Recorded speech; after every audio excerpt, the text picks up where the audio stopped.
Okay, now we can go. Well, all characters are a process of learning. It's hard for people to understand who watch actors to realize that actors come with an ability. They've played other parts. They have some background. When you bring in a drawing, all you have is a drawing. And you have to put in the characters, the little mistakes they make and so on. It's not important to have them talk in a certain way or talk through their nose or something like that. What we want to find out is what psychiatrists call the displacement activities. This is a displacement activity. It's an activity that has no bearing on what I'm saying. I bring this hand up and I throw this one out and I say, if I'm Harry Truman, I talk like this, Get those guys that are built properly. So if you're doing Harry Truman in animation and you have to get that in. So we have to find out what those things are and where Bugs would stumble and where he wouldn't stumble and what kind of character he is. And same thing, excuse me, Daffy. So the character comes in, you have to, starting with, you have to show weight. You have to show that he stands firmly on the ground, because that's what makes him believable, is that he does stand like the marionette or the marionette, actually the string marionettes. And so there are many things we have to find out about the character. In Bugs's case, the first picture that Bugs made, he was crazy. And the way we soon realized that there's a great deal of difference between being crazy and pretending like you're crazy. The Marx Brothers were pretending like they're, particularly Groucho, were pretending. He was trying to make sense out of the behavior of his brothers. And that gave him a wonderful balance to it. But he was always in there trying to get some sense out of them. And Bugs Bunny is a much more human character. In looking back on him, I thought about it at the time, but if I had to devise a mixture of well-known personalities to describe Bugs Bunny, I'd say he would start out with Professor Higgins, a quiet living rabbit who was living down in a hole, minding his own business, perhaps pursuing the history of rabbits in Sanskrit or something. And someone comes along and tries to disturb his equanimity. And in so doing, then he is not a person like Woody Woodpecker would go out and bother anybody. He has to be provoked. And we learned that. It was very important that he be provoked, because otherwise he'd be a bully. And we didn't want that. We wanted a nice person like myself. Somebody does something too, but then he comes forward and acts like a hero. At that point, he then becomes something very much like Errol Flynn, perhaps, or Douglas Fairbanks Sr. So now we have two strong personality traits there. Now we need one more, because Bugs would rather solve his problems orally than he would any other way. So we take a dollop of Dorothy Parker and put it into this mixture and stuff that into a rabbit skin, you got Bugs Bunny. And we didn't know at the time, but that's a way of kind of analyzing to find what is in there, because it's very important for Bugs. And Bugs very seldom, they're always talking about Bugs hitting people. Look, and my knowledge on any picture I ever made or any other picture that Frizz ever made, I never heard of him hitting anybody over the head with anything. And that wasn't the way it worked. In order to establish the character, he had to take pleasure in defending himself. And if he had the choice between running or even conquering somebody, he'd prefer the track of obscuring them, getting them off balance. And that's much better, much stronger. Better comedy, too. I think it's a good point to be made also when we're talking about these characters, that all these characters evolved over a series of several shorts. It wasn't like nowadays everybody wants you to create a character on demand and go, here, bang, millions of dollars and beloved by millions around the world. And it doesn't work like, instant coffee. You have to That's right. Trial and error. And it took about 8 years, really, to get Bugs Bunny to where the best Bugs Bunnies were really about 10 years later. And nearly all of mine were Bugs Bunny was originated around 1940, although I did a couple of pictures before that. But my best pictures came out probably in 1945 from that point on. Mm-hmm. And I just got acquainted with him, and I knew pretty well what he would do under any circumstances, which is more than I knew about myself. I never knew what I was going to do except run in face of danger. And that's exactly what he wouldn't do. Okay, so now we're going to talk a little bit about the world sort of getting involved with things. But before we get to the war and everything, I know that you were involved in helping to organize the Cartoonists Guild and get get Schlesinger, you know, like sort of like help the sort of cartoonist union get started, you know, in that whole. Yeah, I got into that not because I had any great social feelings about such matters. They talked about cartoonists, animators' rights, and I didn't realize, in my book, animators didn't have any rights, so how they could defend what they didn't have. And but anyway, I guess because I was cute, I was voted into the committee when the cartoon unit first started, into committee to go down and mind you, we had to go downtown to meet with Leon Schlesinger's attorneys. They could order us to go downtown. We didn't know how to say no. So I was trying to cling to the girls' skirts so that maybe they would understand that I was there to cling to girls' skirts and not there to skirts, not to do anything appropriate and help them out. So I followed them downtown and went to this big office, and this attorney came out, and he had a strange name. I won't mention it here because probably shouldn't be a member of the. He'd probably sue me anyway. Yeah. He was the best forgotten. Yeah. Anyway, so anyway, he came out and we were all clustered around, you know, like this. He came out and he slammed his hand down on the desk and he said, "One thing I want to make eminently clear: Mr. Schlesinger is not running an eleemosynary institution." All of a sudden, I became a violent defender of the right of animators. So I leaned forward, slammed my hand down on the desk, and says, "What the hell does that word mean?" And there was no deep social understanding. All I said, the son of a bitch was using a word that I didn't understand. And I've loved words always. And I knew what he was doing, and I turned to the people behind him. You know, I'm now out in front, right? And I turned to them and says, this son of a bitch is trying to use something, he's trying to reduce us to moccasins. And I said, what do you mean by that word? What does it mean? And he looked at it gently. He said, it means a sociological, anyway, a charitable organization. That's what Mr. I said, well, why the damn hell didn't you say it? Why did you say eleemosynary, or whatever that word is? How dare you use a word? We're supposed to be here talking together to try to solve a problem. And so, and now, you know, and then I went back and I knew I was going to be fired, you know. So I went back and Leon Schlesinger called me down to the office immediately. And you get surprised, you know, once in a while you get surprises. So I came into the room ready to be fired, and he said, I want to apologize for his behavior, because he said he didn't understand that we were trying to work this out together and so on. So I could have fainted. I was fainted from fear. And but anyway, so that's how I became a fearless labor leader and became vice president of this union and led the strike at Leon Schlesinger's, which happened a little later, but less than a week, because by that time Leon realized he was losing money. And what we were asking for was something like, instead of paying the girls 20 cents an hour, we had to pay them 50 cents an hour, something like that. Anyway, so that's why that's how I got to be a labor leader. Wow. And then the war broke out just a few months after that. Yeah, well, that was the Disney strike occurred in there in 1941, and the war for some reason broke out, and wars do.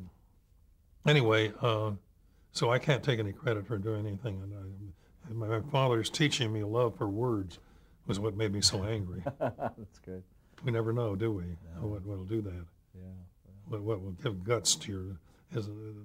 Somebody once told me, sometime you have to get steel in your spine, and you are a good example of this. And you do things because it's right to do it. I did things because I couldn't stand the son of a bitch fooling around with the English language. Yeah. But yeah, you're both aware of the risk and everything. You could jeopardize we're both aware of the risk that you could jeopardize your career. You could. That's right. Blacklisted. That's right. What was I doing in there? I was a director. Yeah. And nobody suggested that the contract they had didn't even mention directors. Yeah. And for years we weren't represented by anybody. I don't think we're now represented by anybody. Maybe the screen directors recently tried to organize the guys, but they couldn't do that even today. It's still not. And that's a pity, because they're the only group in Hollywood, as far as I know, they're not represented by somebody. And I've always been furious with these people that say that they try to fight big unions. What the hell is? If you're a big business, what are you supposed to fight? Little unions? Of course, that's what they want. But my God, if it's John L. Lewis. I always admired him, and one of his great lines describing William Green. Oh God. My goodness. Okay, so just a brief on Daffy Duck's Well, creation. Thank you. I'd like to talk about Daffy Duck a little bit because that was one case where we got some of the personality from a particular person, including the voice, because Leon Schlesinger had a slight lisp, and he would come back and say, "What you working on, fellow?" And I would say something like, or somebody would say it. We knew he wasn't listening to us, so I'd say we're working on a story, or one of the guys would say we're working on a story about Daffy Duck, and which it turns out that Daffy isn't a duck at all. He's a transvestite chicken. And Leon couldn't understand that, but he'd say, "That's the boys, put in lots of jokes." And then he'd go, he said, "I'm off to the races." So one of the guys suggested to Tex that they use Leon's voice with that little lisp to it. And so we called in Mel and asked him if he could do Leon Schlesinger's voice. He said, "Oh, sure. I can do it. How much do you want me to do?" And so that was fine. So we did the voice and also with the personality, because Leon would say to us, "I'm not going to be nice to people on the way up because I'm not coming back down." Or I said, why don't you invite us out on your yacht sometime? He said, "I don't want any poor people on my yacht." I said, "But you made us poor." He said, "Yeah, I really screwed you, didn't I?" With his lisp. So, I liked him because Leon Schlesinger was about a fifth string Louis B. Mayer. He was working with smaller groups and so on, but he was absolutely clear cut. I mean, if he would say things like that, and he would say, he would say, "If I can't take my money with me, I'm not going." When he died. Yeah. So as far as I know, he did take money with him. Anyway, yeah. So what we felt was that we built this character into Daffy Duck. We didn't truly understand Leon because we weren't Leon. With Bugs, you could understand it because you were Bugs Bunny. And eventually we got to understanding Daffy pretty well, because you might say Daffy is every duck in the sense that I'm every man. So he's every duck. And that meant that he would, like Leon, he wanted the whole world. He wasn't likely to get it. So he's always treated.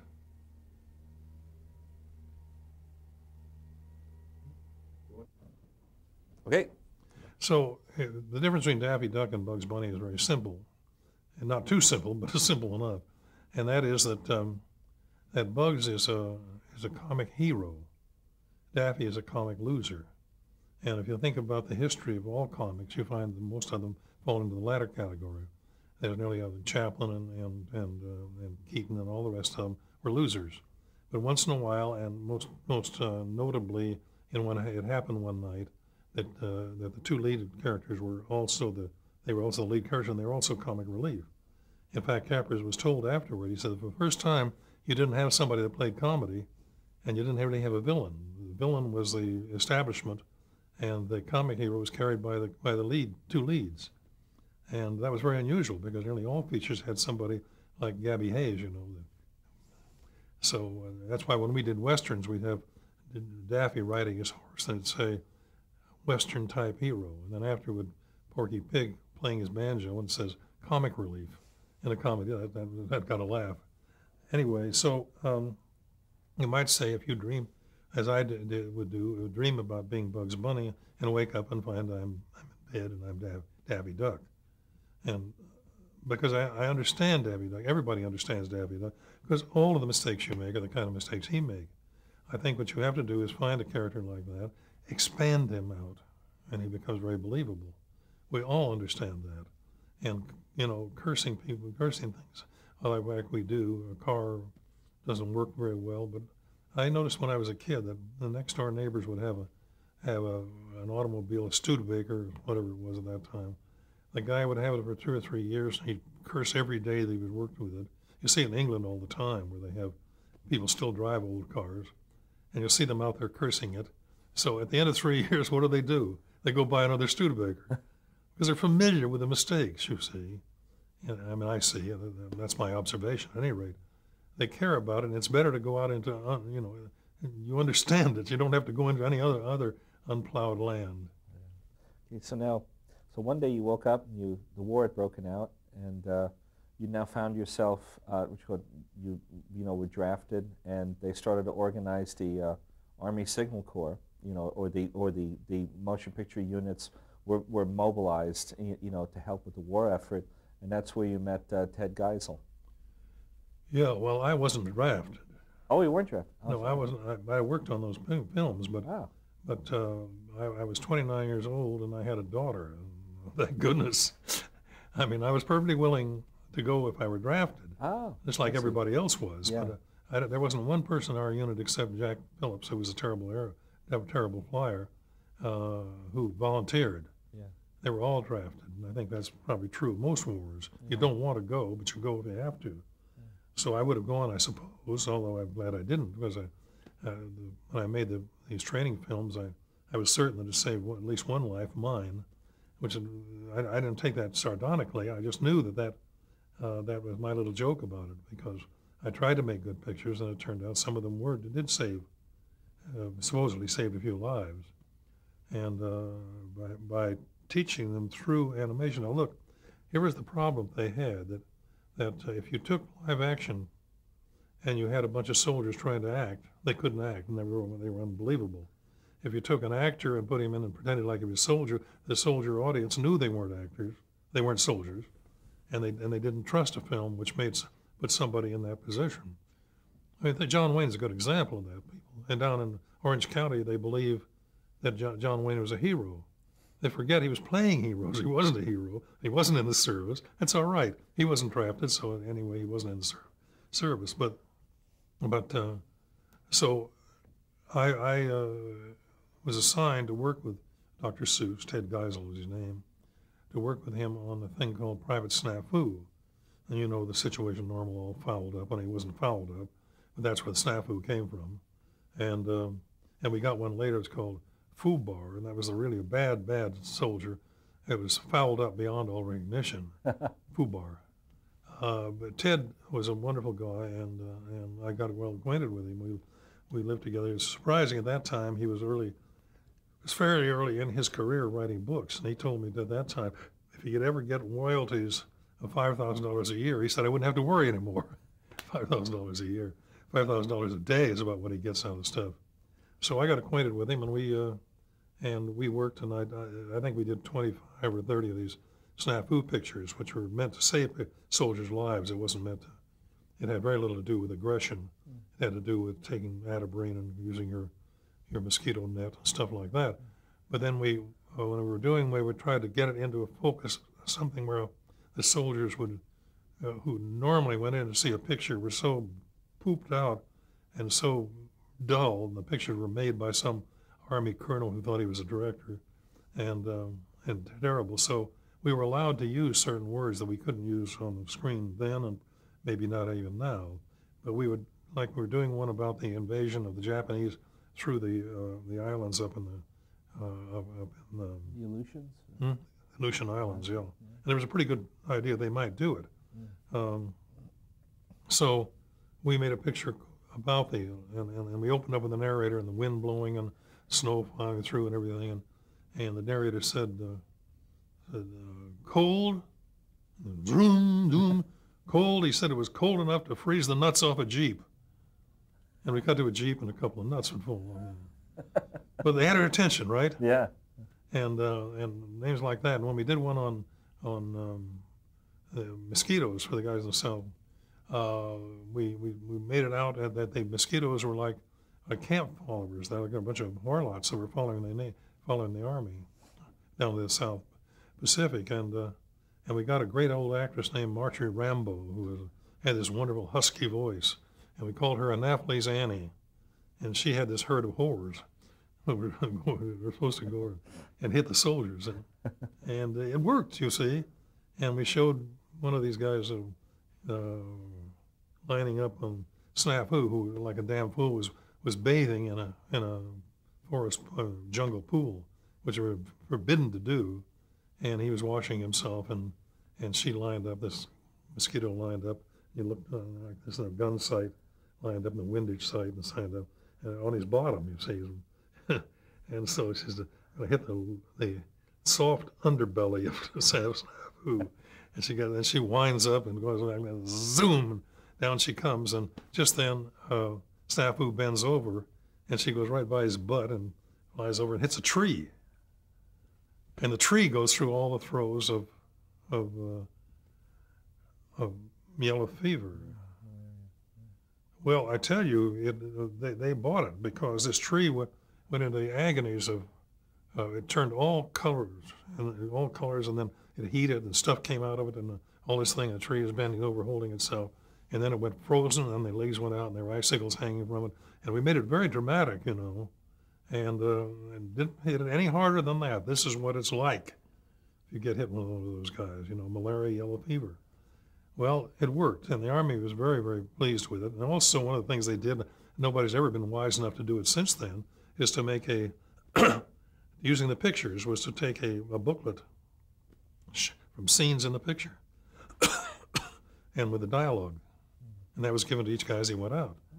And it was amazing because the picture got them interested in the thing. They laughed about it, you know, getting hit in the soft underbelly and so on.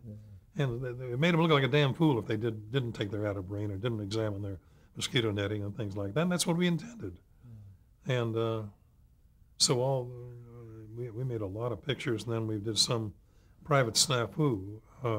Private, what was, no, that was private snafu, and then there was a sailor. The Navy one. Yeah, the Navy one. I forgot. It was the Navy, yeah. Dennis the Menace, a guy who did. He was in the Navy, a chief petty officer. Oh, Hank Ketchum? Hank Ketchum, yeah, and he worked with us on that character. And the things were very effective. And then, of course, the guys out were making pictures of Trigger Joe and those things under John Hubley and those guys out in Culver City. Yeah. So now, while this was going on, Leon Schlesinger retired and sold the studio to Warner. That came a little later. That later? I don't think that. I think it was after the war, but it may have been very close to the end of it anyway. Yeah. But of course, he was selling his pictures, so he didn't have any pictures to offer.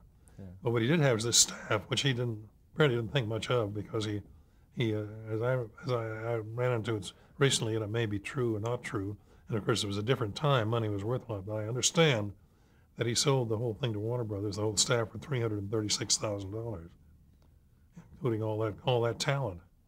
And I believe that's probably true, because that was a lot of money in those days. Yeah, about 1944, I think. Yeah, 44, 45, along in there. And so it was sort of shocking. He could very well, he gave Ray Katz a lifetime contract of $750 a week when directors were getting $250. And Warner Brothers had to continue to pay this guy. I don't know, a 7-year contract or something. But soon they realized that he wasn't worth anything. But we lost Leon Schlesinger, but we got, I don't know, do you want me to tell the name of the guy? He's dead, so I prefer not to anyway. He had a nice daughter and a nice son, but he was really bad news. And the first thing he said when he came over was, he said, I don't know anything about animated cartoons, but I know scripts. I want scripts presented to me every time they're finished. That was fine, because we didn't have scripts. All we had was storyboards. And he never understood what a storyboard was. So he was there, I think, 8 or 10 years, I don't know, something like that. And all that time, he never got a script. He was still asking for them at the very end. Yeah. But it was said of this man that he was a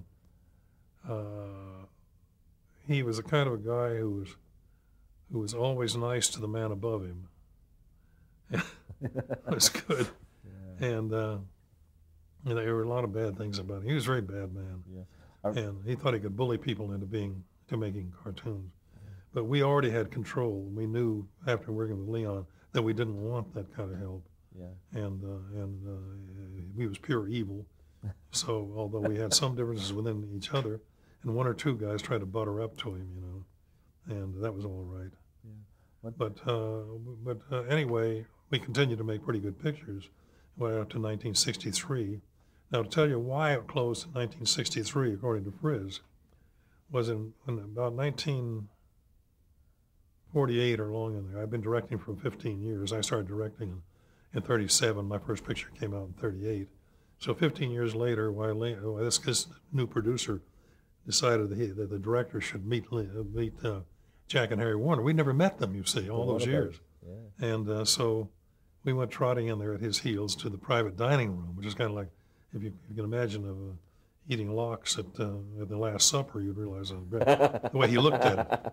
And this private dining room is one where Jack Warner and Harry Warner and whoever Warners were available would sit with their lackeys. And the good people, the great actors and directors and so on, wouldn't eat there. Yeah. But he had all these yes men lined up, and including our producer.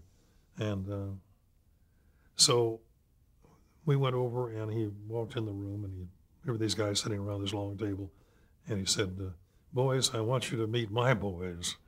Boys, hell, we looked like Mutt and Jeff, and Frizz was only 5 feet tall, and I was 6 feet 1, and Bob was somewhere in between. And Bob was a little different because he parted his hair like Charlie Chase, and flat across like this and divided in the middle.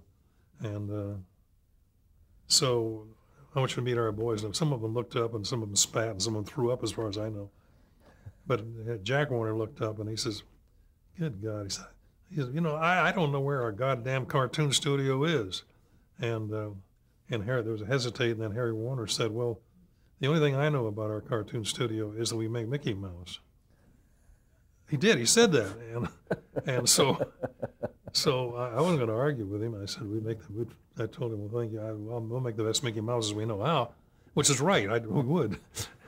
And so he patted us on the back, and as we went out, and Frizz contended that Jack and Harry Warner believed we made Mickey Mouse until 1963, and they found out we didn't, so they closed the studio. I have no proof of that, but I suspect it's true. Yeah. Now, they did close the studio for like a year in 1955. Yeah, that's when I went to Disney. Yeah, the little thing. And why did they close it, do you think? I hate to tell you this, but it's such an illogical story. Warner Brothers made a picture, a three-dimensional picture, called The House of Wax, I believe it was, and where you wore glasses, one green and one blue. And it was quite successful, so he decided to do another one. And then he decided, everything's going to be three-dimensional. He realized, erroneously, but he realized you couldn't do animation in 3 dimensions, so he fired everybody, the whole studio, except Frizz and me, who were under contract. But I didn't want to work there. Everybody was out, so that's when I called him Walt and asked him. I didn't even know Walt, but I called and asked him. There's another story I wanted to tell you about Walt.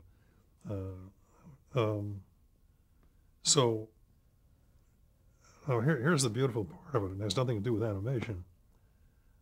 But Jack Warner looked around to find out which of his great group of directors, and there were some very good ones over there, and he decided to pick out a man to direct a 3-dimensional picture, right you? So he found Henri de Toth, who only had one eye. This is true. Henri de Toth directed that picture, and he only had one eye, right? He wore a patch over the other one. Well, that's typical of Jack Warner. Jack Warner, one time, one of the great writers said, I don't know you want this kind of thing in the picture or not. Anyway, I'm going to say it. Wilson Meisner, who was this great gag man, he said working with Warner Brothers was like having sexual intercourse with a porcupine. It's one prick against 100. Yes. I know that one. Okay. And he said, boy, that's pretty apt too. Everybody agreed with that. That's true. So anyway, everybody went in different directions, and I went over to Disney for 2 months, I think it was. It seemed like forever, because by that time, Walt was the only thing. You'd sign up to show. I worked on Sleeping Beauty a little bit on the opening, and some of the opening material they were having Disneyland at that time, and so I worked on that too. But nothing happened. You see, they got the whole studio had gotten to the point where they didn't. Until Walt okayed it, it wasn't right, you see. I think we have to change. All right.